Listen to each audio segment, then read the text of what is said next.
If you've ever watched a successful business owner talk about taxes, you've probably heard this phrase whispered like a cheat code. I run everything through an S-corp. It sounds mysterious, powerful, almost unfair. And here's the uncomfortable truth most people never explain properly. An S-corp doesn't make you rich. But once you are profitable, it can quietly accelerate your wealth in ways regular earners never experience. Today, we're cutting through the hype and the influencer exaggeration. No sketchy tricks, just how S-corps actually work, why wealthy owners use them, and crucially, why most beginners should not rush into one. Let's clear up the first big misunderstanding. An S-corp is not a type of business you start. It's a tax election. Think of it as a setting you choose for your business with the IRS. You can have an LLC taxed as an S-corp or a corporation taxed as an S-corp. Either way, the government allows that business to pass its profits directly to your personal tax return instead of taxing the company itself. That's called pass-through taxation, and it avoids the dreaded double tax. But here's the key detail most people miss. The only thing the S-corp election changes is how income is taxed, not how much income you make. The real wealth comes from what you do after this structure is in place. This is the heart of the S-corp strategy. In a sole proprietorship or a regular LLC, every single dollar of profit is hit with self-employment tax, about 15.3%, on top of your regular income tax. In an S-corp, your income is split into two streams. First, your salary. You are legally required to pay yourself a reasonable salary for the work you actually do, and this portion is subject to normal payroll taxes. The second stream is your distributions.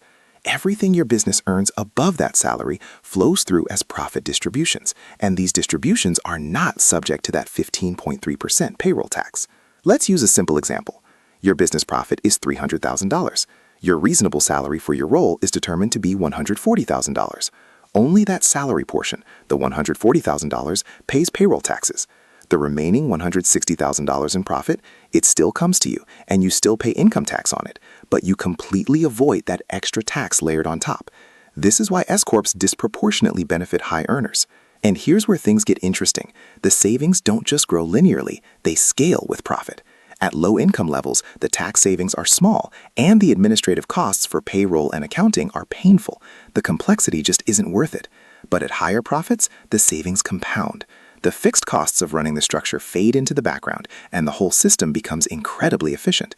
That's why you see S-corps used by established consultants, agency owners, medical professionals, and successful creators, not beginners experimenting with a side hustle. Wealthy owners aren't chasing hacks, they're optimizing systems that already work. Scroll through your feed and you'll hear it. The ultimate tax hack. The secret to wealth. Form an S-corp, they say. But there's a part they don't like to say out loud. Let's talk about that part. An S-corp isn't a button you press for savings. It's a machine you have to build and maintain. It comes with payroll filings, additional tax returns, compliance requirements that don't care if you had a good month. It demands constant accounting oversight and forces you to document a reasonable salary for yourself. All of that is friction. And if your income is inconsistent, seasonal, or barely profitable, that friction can grind your new business to a halt. Remember this. Early businesses die from complexity far more often than they die from taxes.